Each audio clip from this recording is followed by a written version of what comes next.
constituents of rural South. I am here to say to you tonight that you can choose or you can wait to be chosen. Yes.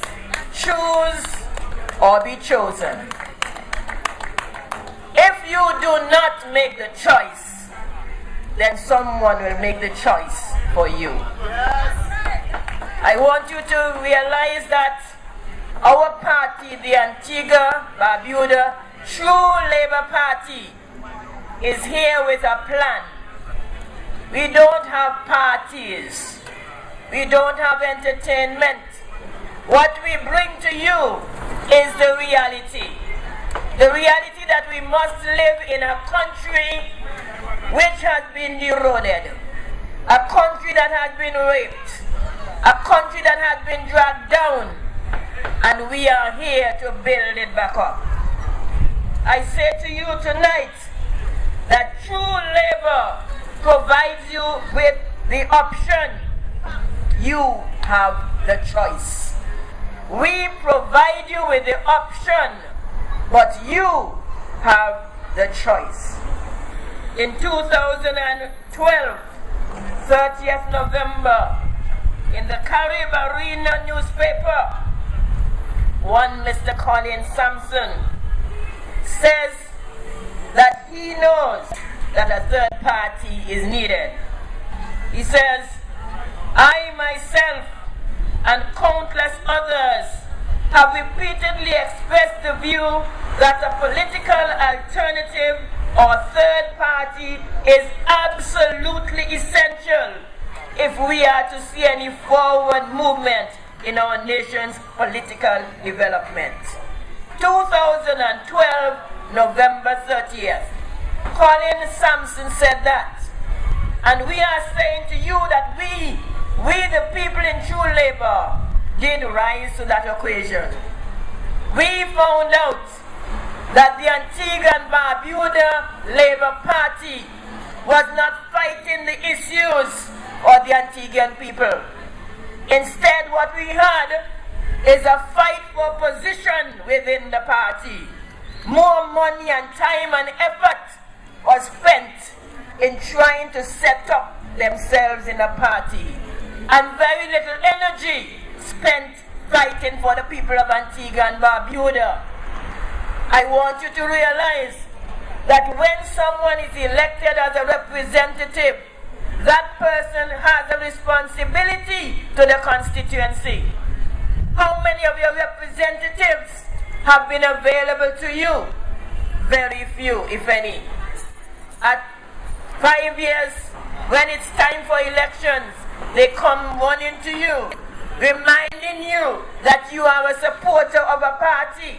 Well, I say to you tonight, that needs to stop. Yes. That needs to be halted. We need, as a people, to stand up for what we believe. Because we are Antiguans, and because we may be looked upon as simple people, the politicians will think it all right to give us $1,000 or $2,000 and tell us vote for them. But at the same time, other persons in our community are given pieces of land. They're given duty-free this and duty-free that. Because we are ordinary Antiguans, we must feel comfortable with a $2,000 or $1,000. I say to you, do not sell your vote. When you sell your vote, you cannot hold your representative accountable. He will say, I have already given you pay. You cannot continue this way. I am saying to you, my people, that Bear Bird is a loyal citizen of this country. He is going to do what is right by you. And it's not left up to him either. Because our party is a party which makes its mind up to do the right thing. And if anyone is not falling in line, we will have to pull them up. Because no man in this party is an entity unto himself. We pull up each other if we find that we're going out of line. That is what we're here for. we must let people know that our party will not stand for nonsense. We are not playing a game. We are not politicking. We are dealing with the raw politics of this country. And for far too long, the two major parties have been playing around with our lives. Yes. Why is it they're not objecting to anything that's going on? Listen to them in Parliament, and they're like they're having a field day. Everybody's laughing and chatting and enjoying the time, while we are suffering here in this country. We will not let that continue.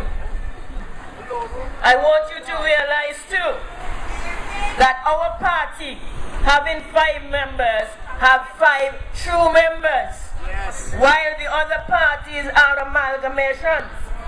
There was a time when Walters joined with Hall, and so the AB, the Antigua and Barbuda Democratic Movement, joined up with PLM to form a party. And then PLM joined up with ACLM to form UPP. We have not joined up with anybody. We are a party that is developing. And nobody will come and tell us what they want done. We are a party that have people who have been always in politics. So we know when politics comes around, and we will not be misled. I want you to understand that our party is a party for the people. Our policy is very clear. Our motto, defending our democracy, protecting our heritage.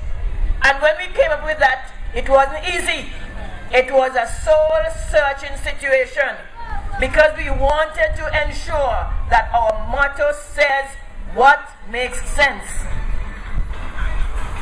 You can choose to defend your democracy. You can choose to protect your heritage. Or you can choose to relax and let somebody else handle it.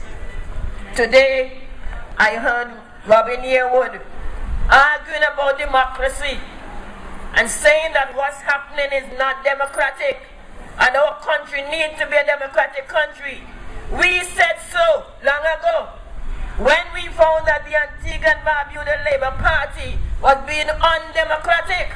We said it, and people felt that we were out of order.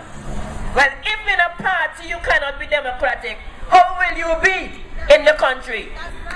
You must realize that the same attitude will continue. We have got to make you understand that democracy must not die in Antigua.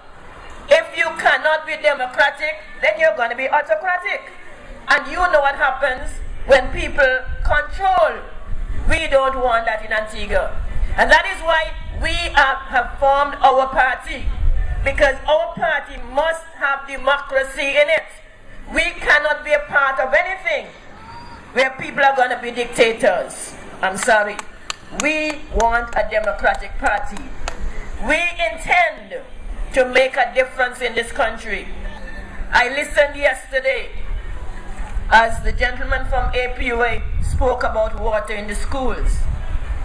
Why is it that everybody waits until there's a crisis? Every school in this island has buildings that can take spouts, that can fill a cistern.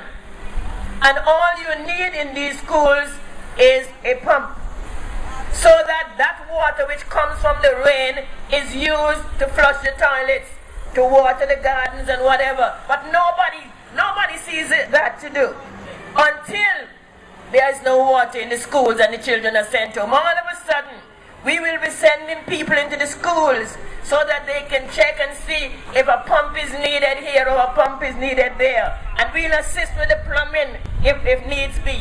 Now, after the children have gone home, second term is one of the worst terms for any reform. And they will tell you, because they have the SBAs to do. And it is just a few weeks before their final exams for CXC. So second term shouldn't have any problems in it for them. But they had to go home because there was no water. You're telling me that the education department can't do better than that? They can. but they don't care.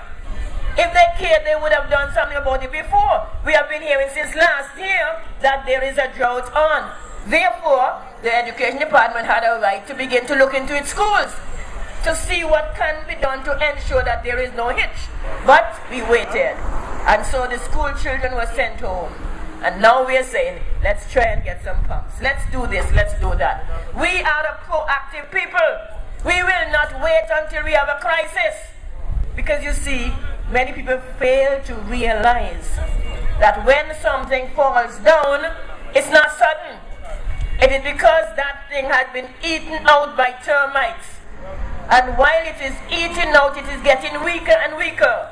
And we only see the fall. Well, in our party, we don't do that.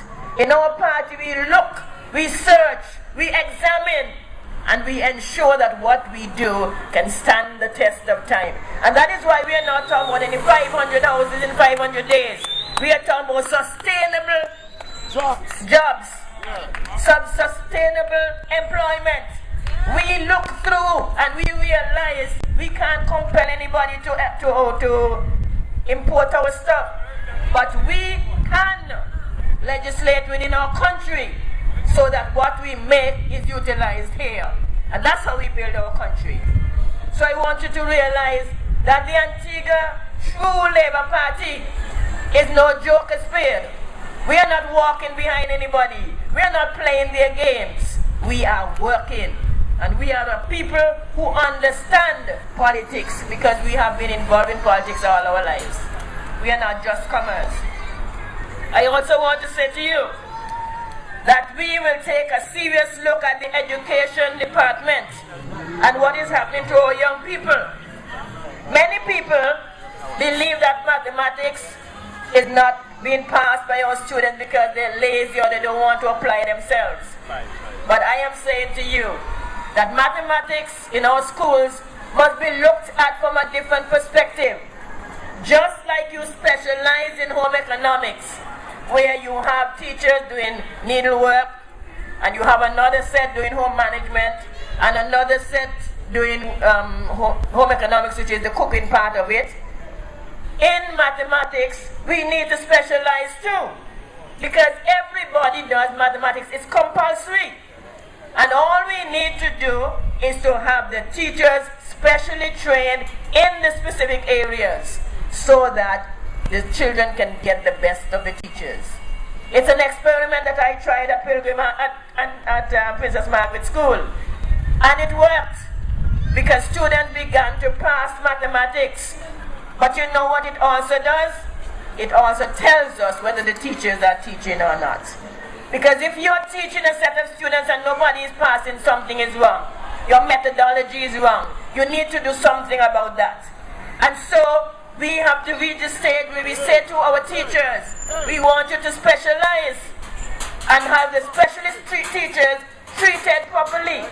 And when we have specialists in mathematics, just like they have in the other subjects, the students will begin to pass mathematics. We have got to let people realize that no longer can the Ministry of Education hide behind the excuses that our young people are lazy or young people are not willing to apply themselves. The Ministry of Education will have to hold itself accountable because our students come there day by day. Some students don't even go to church. So it is school that they get most of their learning.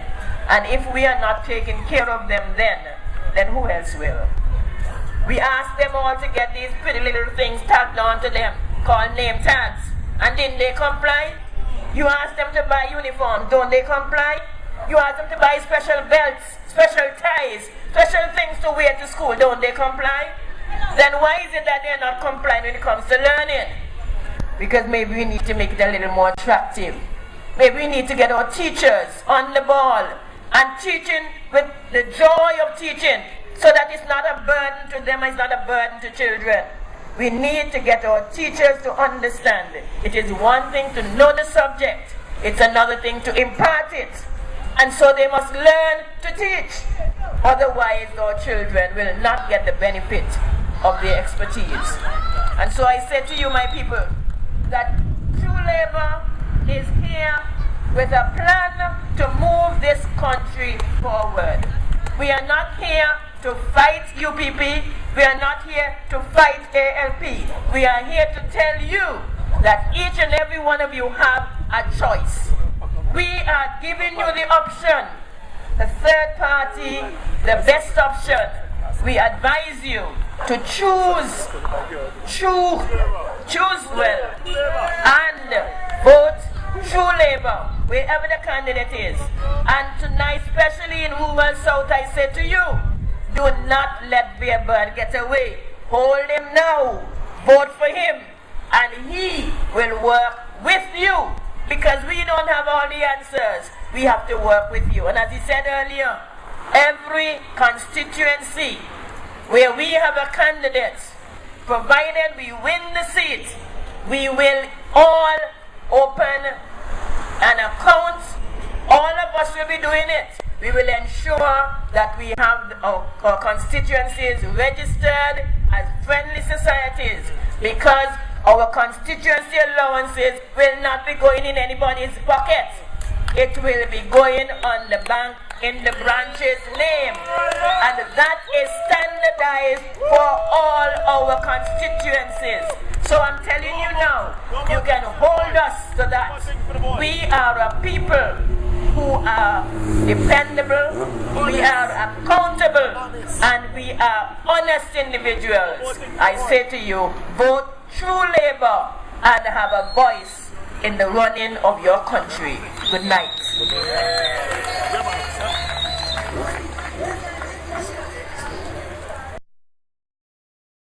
You're not alone. Live, I'll be right there for you. You're not alone. Live, I'll be right there.